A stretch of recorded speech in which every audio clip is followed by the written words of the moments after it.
Hi friends, welcome to my channel. Sankranti festival సందర్భంగా అరిసెలు అయితే చేసాము. చాలా టేస్టీగా వచ్చాయండి. చూసారు కదా, చాలా చక్కగా కాలిపోయాయి. సో మీరు కూడా ఈ ఫెస్టివల్కి నేను చెప్పిన విధంగా ఒకసారి చేసి చూడండి, చాలా బాగా వస్తాయి. దానికి కావాల్సిన ప్రాసెస్ ఒకసారి చూద్దాము. ముందుగా ఒకరోజు మొత్తం బియ్యాన్ని నానబెట్టుకోవాలి. నేనైతే 2 కేజీల రైస్ తీసుకున్నాను, ఎందుకంటే 2 కేజీల బెల్లం తీసుకుంటున్నాను.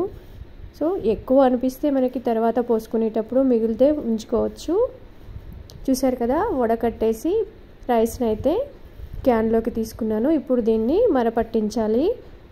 మేము మిల్లు దగ్గర పట్టిస్తాము. సో ఎక్కువసేపు ఆరబెట్టకూడదండి. ఆరబెట్టకుండా నీళ్ళు ఉట్టగానే క్యాన్లోకి తీసేసుకున్నాను. సో ఈ విధంగా పిండి పట్టించుకోవాలి. చూసారు కదా, ఇలా పిండి పట్టించుకుంటే ఒకవేళ మీకు కావాలనుకుంటే జల్లెడ పట్టేసుకోండి, లేదంటే లేదు. నేనైతే జల్లెడ పట్టలేదు. సో నేను 2 కేజీల బెల్లాన్ని అయితే తీసుకున్నాను. దీన్ని ఇప్పుడు కట్ చేసుకుందాము. మీ వీలును బట్టి బెల్లాన్ని కట్ చేసుకోండి. కొంచెం గట్టిగా ఉంది. సో ఈ విధంగా బెల్లాన్ని కట్ చేసుకొని ఒక బౌల్లోకి తీసుకొని 1 గ్లాసున్నర నీళ్ళు అయితే పోసేసి కొంచెం మెత్తగా అనుకుందాము. ఇలా అనుకోవడం వల్ల మొత్తం స్ప్రెడ్ అవుతుంది వాటర్లో. నీళ్ళు మరీ ఎక్కువ పోసుకోకూడదు. నీళ్ళు ఎక్కువ పోసేస్తే పాకం రావడానికి కొంచెం టైం పడుతుంది, కాబట్టి మీరు తీసుకునే కొలతల్ని బట్టి పోసేసుకోవాలి. ఇప్పుడు స్టవ్ ఆన్ చేసుకొని బౌల్ పెట్టేసుకుందాము. చూసారు కదా, బౌల్ పెట్టేశాను.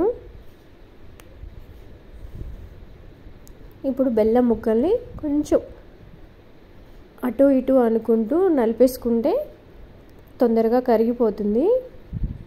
చూసారు కదా, కరుగుతోంది. కరగడానికి కొంచెం టైం పడుతుంది. బెల్లం కరగడానికి హై ఫ్లేమ్ మీదే చేసుకోండి, పర్వాలేదు. ఇప్పుడు మొత్తం కరిగిపోయిందండి. అది ఒక గిన్నెలోకి వడపోసేసుకుందాము. మీకు జాలి ఉంటే దాంతో వడపోసుకోవచ్చు. సో నేనైతే క్లాత్ వేసేసుకొని వడపోసుకుంటున్నాను.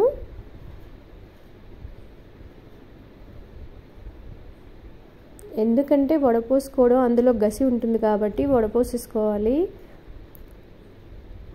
నీట్గా ఉంటుంది అప్పుడు. సో ఇలా వడపోసేసుకొని అదే గిన్నెలో మళ్ళీ మొత్తం క్లీన్ చేసేసుకొని ఇప్పుడు పాకం పట్టుకుందాము.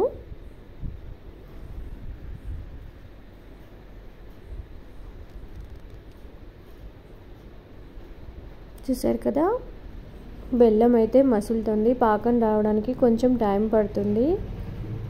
సో ఈ విధంగా వచ్చినప్పుడు ఒక్కసారి చూసుకోవాలండి, పాకం వచ్చిందా లేదా. ప్లేట్లో నీళ్లు పోసుకొని కొంచెం కొంచెం బెల్లం నీళ్ళు పోసుకుంటూ చూసుకోవాలి. సో రాలేదండి పాకం అయితే.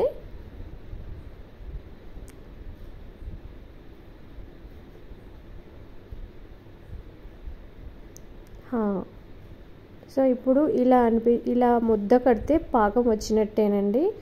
ఇప్పుడు స్టవ్ ఆఫ్ చేసుకొని గిన్నె దింపేసుకుందాము. ఇందులో కొంచెం నెయ్యి పోసుకుందాము. అలాగే ఇలాచీ పౌడర్ కూడా వేసేసుకోవాలి. ఇలా వేయడం వల్ల మంచి స్మెల్ వస్తుంది. ఇప్పుడు మనం మరపట్టించిన పిండి ఉంది కదా, కొంచెం కొంచెంగా పోసుకుంటూ తిప్పుకోవాలండి తెడ్డును పెట్టి. సో ఫాస్ట్గా తిప్పాలి. ఈ విధంగా తిప్పుకోవాలండి. ఈ విధంగా తిప్పుకోవాలి. కొంచెం కూడా స్లోనెస్ కాకూడదు, ఎందుకంటే పిండి ఉండలు కట్టేస్తుంది. చూసారు కదా, ఇలా ముద్దలు చేసేసుకొని ఈ అరిసెలు చేశాక ఒత్తుకోవడానికి ఒక ప్లేటు, ఒక మగ్గు తీసుకోవాలి. ఇప్పుడు మనం ముద్దలు చేసుకొని ఒక కవర్ మీద ఒత్తేసుకొని ఆయిల్లో వేసేసుకుందాము. చూసారు కదా, 1 సైడ్ కాలిపోయింది. ఇలా 2 సైడ్స్ ఎర్రగా కాల్చుకొని ప్లేట్ మీద వేసేసుకొని మగ్గుతోని ఒత్తుకోవాలి. కొంచెం ఆయిల్ ఉంటుంది కదా, ఆ ఆయిల్ పోయేదాకా ఒత్తుకొని గిన్నెలోకి తీసుకోవాలి. ఇలాగే మిగతాది కూడా వేసుకుందాము. మీరు కావాలంటే ఆయిల్ కవర్స్ ఉంటాయి కదండి, ఆ ఆయిల్ కవర్ మీద ప్రెస్ చేసుకోండి, ముద్దలు చేసేసుకొని నీట్గా వస్తుంది. ఒకవేళ అరిసెలు చేసే మిషన్ ఉంటే అలా అయినా పర్వాలేదు. మళ్ళీ ఒకసారి ప్రెస్ చేసుకొని ఆయిల్ లేకుండా గిన్నెలో వేసేసుకుందాము. ఇలాగే మిగతావన్నీ కూడా చేసుకోవాలి.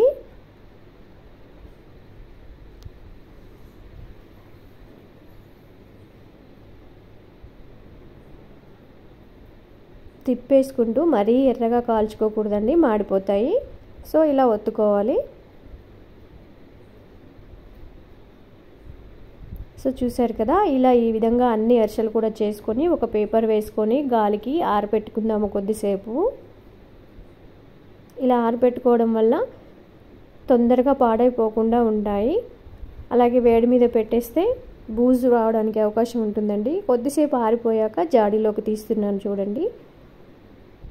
నేనైతే 2 కేజీలన్నర బియ్యం తీసుకున్నాను కదా, 2 కేజీల రైస్ సరిపోయిందండి పాకంలో వేయడానికి. సో మీరు కూడా ఒకసారి ఇలా ట్రై చేయండి.